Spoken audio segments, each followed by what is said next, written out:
After watching this video, take out time to examine yourself if every opportunity you've accepted is from the Lord or if it was a bait from the enemy. Why do I say so?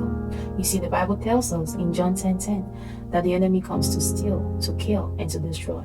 And I read that passage, I was like, the enemy comes to steal. Does it mean that the enemy will ambush you and then ask you to give your money, ask you to give your possessions, ask you to give things and all? And well, no, that's not how it works. So how does it work? The enemy steals from us by giving. The enemy is a giver. But you see, that's why the Bible says the blessings of the Lord makes rich and adds no sorrow, because the Lord is the only one who gives you something and you enjoy it. When the enemy gives you something, trust me, he's gonna take more than what he gave you. And so there are people who have accepted opportunities from the enemy without knowing. They've accepted open doors from the enemy without knowing. Why? Because the enemy is a giver, and most people just feel like, oh, the enemy is wicked and will never give, but actually he does give. And how the enemy really does this is by desperation. He waits and monitors and sees that area where you are desperate and you're like, I can do anything for this, I can do anything just to have this.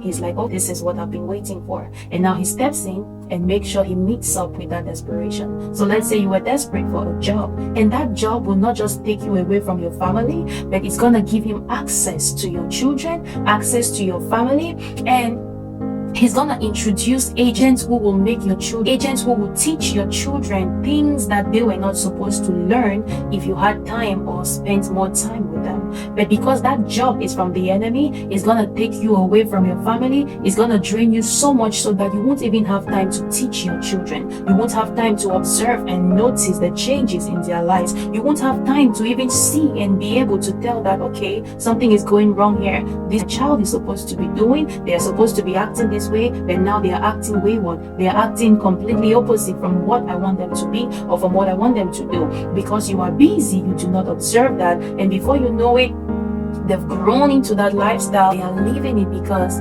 you were not available. The enemy gave you a job that took you away from your family, and in return, he took your children away from you. He destroyed your family. He brought division into your family. And so you are now asking questions. How did all of this happen? Where did all this come from? Please, please, and please, be accepting any opportunity. Ask yourself, is this thing from the Lord or is it from the enemy? Remember, not every open door is an open door. Even doors to prisons, even have doors. So be careful not to enter the wrong door just because it is open.